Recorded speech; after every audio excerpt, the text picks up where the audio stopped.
Hello everyone, and welcome back to our channel, where we bring you the biggest political stories making headlines in South Africa and beyond.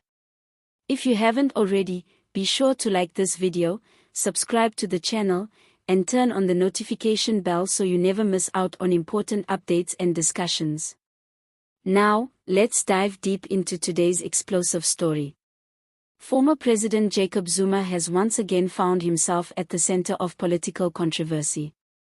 In a recent public address to his supporters, Zuma made a jaw-dropping claim that there were individuals who had been plotting to trigger a violent confrontation at his Nkandla homestead.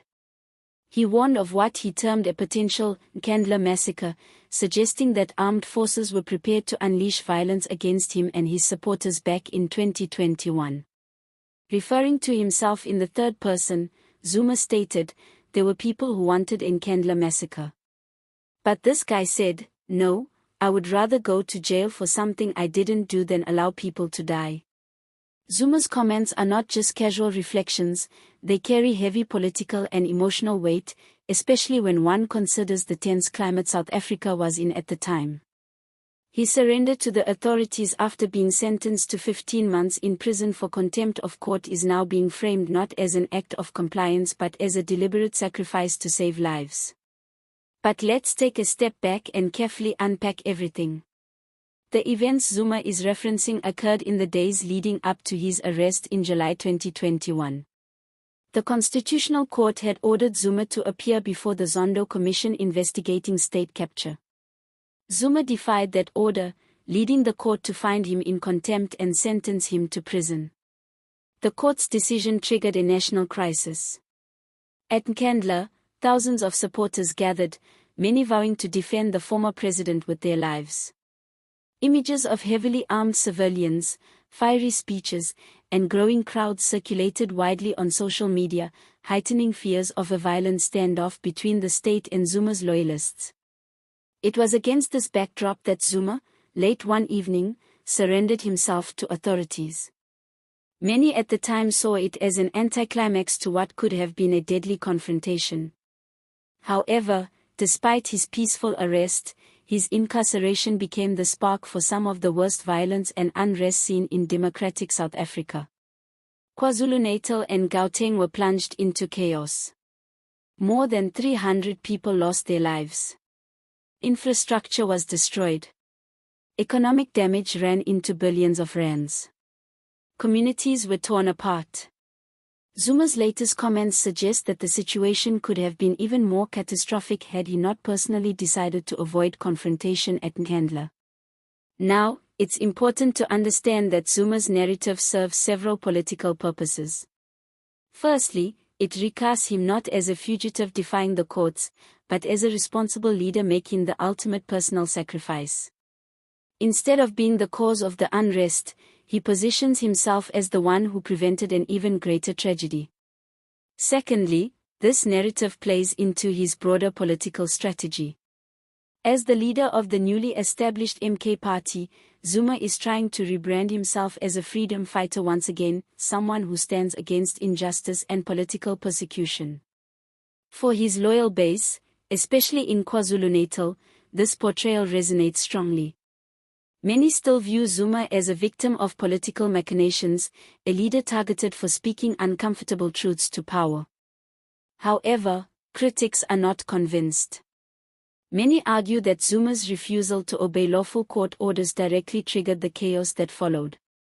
They accuse him of undermining the rule of law, encouraging defiance, and setting a dangerous precedent. They point out that the devastating violence, which left communities devastated and families mourning, was an entirely foreseeable consequence of his political brinkmanship.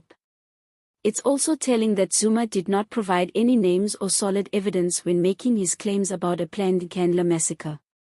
Without verifiable facts, these statements risk being seen as mere political theater, designed to rally support ahead of critical elections. Yet, Zuma's timing cannot be ignored.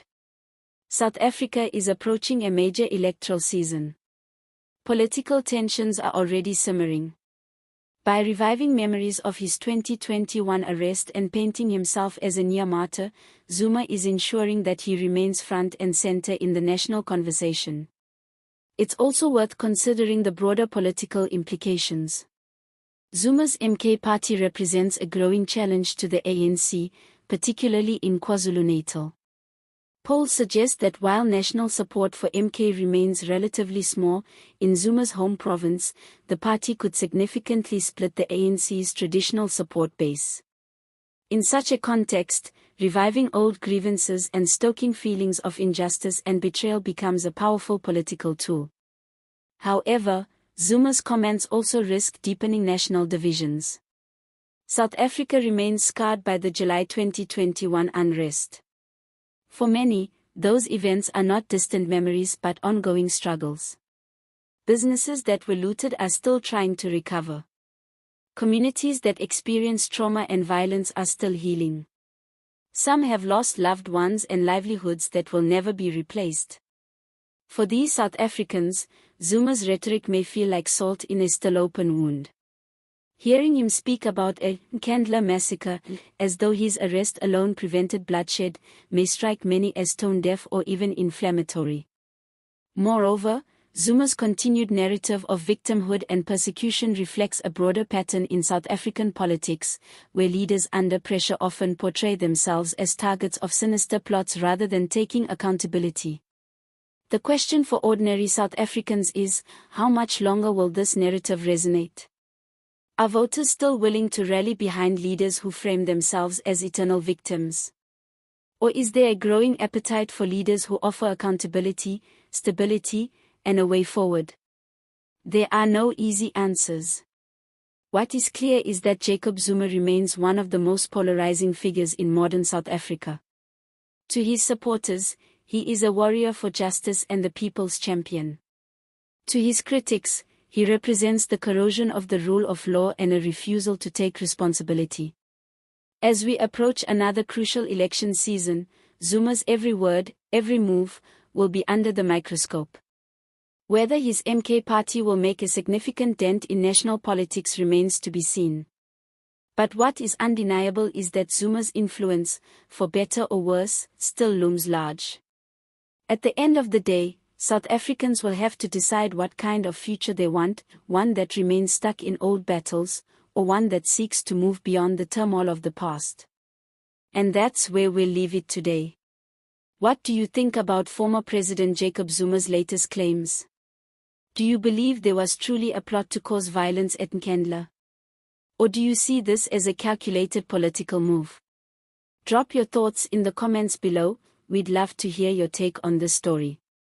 If you found this breakdown valuable, please give this video a thumbs up, subscribe to the channel for more deep dives into South Africa's political landscape, and make sure you hit that notification bell so you stay updated. Thanks for watching, and as always, see you next time.